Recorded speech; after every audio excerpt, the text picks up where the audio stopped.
Bismillahirrahmanirrahim. Assalamualaikum warahmatullahi wabarakatuh. Perkenalkan, nama saya Rusneti, NPM 19401033 lokal A2. Di sini saya akan memaparkan beberapa materi tentang kultur pakan alami atau proses kultur pakan alami.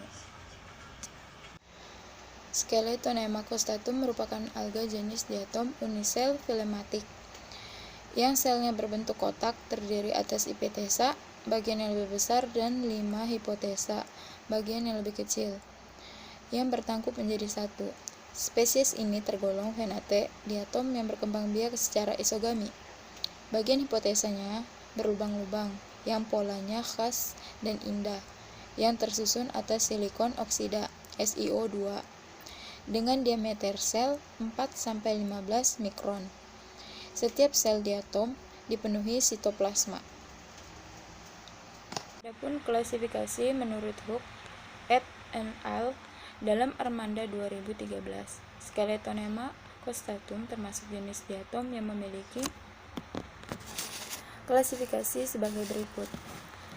Mempunyai filum yaitu Heteroconophyta, kelas Bacillus rhopitesa, ordo Centrales, dan genus Skeletonema, spesies Skeletonema costatum. Habitat Skeletonema costatum yaitu hidup di air laut yang mempunyai intensitas cahaya kurang dari 500 hingga 12.000 lux. Jika intensitas cahaya tersebut kurang dari 500 lux, Skeletonema costatum tidak dapat tumbuh. Sedangkan kisaran salinitas tumbuh kembangnya adalah 25-29 ppt. Suhu untuk pertumbuhan 20-34 derajat Celcius, sedangkan suhu optimalnya adalah 25-27 derajat Celcius. Sementara itu, derajat keasaman media hidupnya berkisar antara 7,5-8. Produksi dan pertumbuhan Skeletonema costatum secara normal bereproduksi secara aseksual, yaitu dengan pembelahan sel. Pembelahan sel ini yang terjadi berulang-ulang akan mengakibatkan ukuran sel menjadi lebih kecil secara berangsur-angsur hingga generasi tertentu. Apabila ukuran sel sudah di bawah mikron, secara reproduksi tidak lagi secara aseksual, melainkan berganti menjadi seksual dengan pembentukan oospora. Kemudian, Pujiono 2013 menjelaskan lebih lanjut bahwa laju pertumbuhan pada susunan perkembangan Skeletonema umumnya ditandai dengan 4 fase pertumbuhan, yaitu fase lag, fase eksponensial, logaritmik, fase stasioner, dan fase kematian.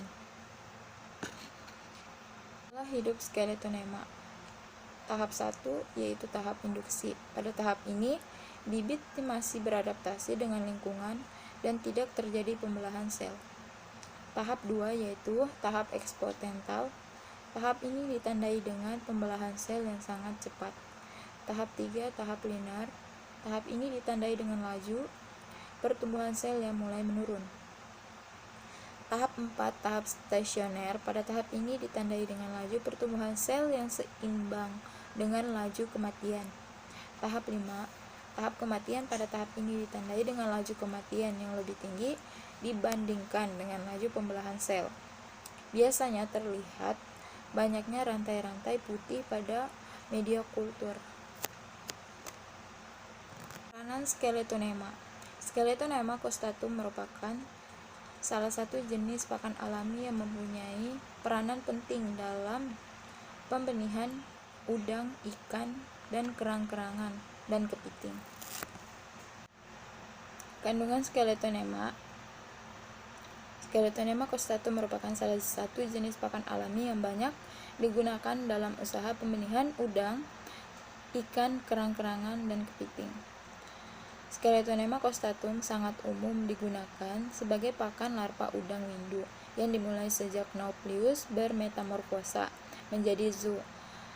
Skeletonema costatum memiliki beberapa kelebihan dibandingkan pakan buatan, karena memiliki enzim autolisis sendiri sehingga mudah dicerna oleh larva dan tidak mengotori media budidaya.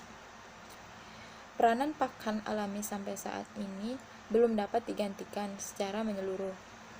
Berfungsi sebagai sumber protein, karbohidrat, dan lemak, terutama merupakan sumber asam lemak esensial yang sangat potensial.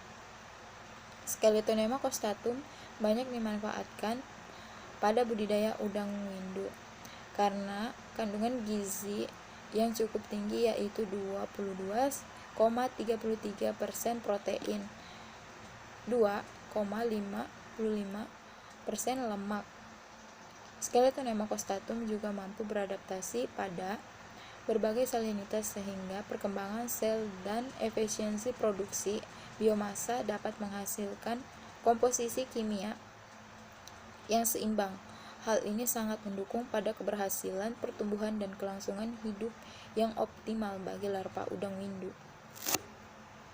Adapun beberapa cara mengkultur skeletonema, yaitu: pertama, siapkan wadah atau Erlenmeyer ukuran 1 liter.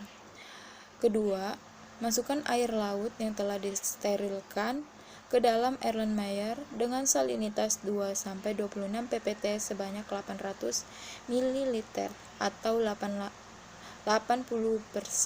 dari volume media kultur. Ketiga, masukkan pupuk natrium fosfat, trace metal, silikat, dan vitamin B12 dengan dosis masing-masing 1 ml atau liter. Keempat, masukkan bibit skeletonema sebanyak 200 ml atau 20% dari volume media kultur. Kelima, masukkan aerasi ke dalam Erlenmeyer, kemudian atur kecepatan aerasinya. Keenam, tutup bagian atas Erlenmeyer dengan kapas atau tidak terkontaminasi dari lingkungan luar. Ketujuh, atau yang terakhirnya, tunggu hingga 24 jam sebelum kemudian siap untuk diberikan ke larva sebagai pakan alami.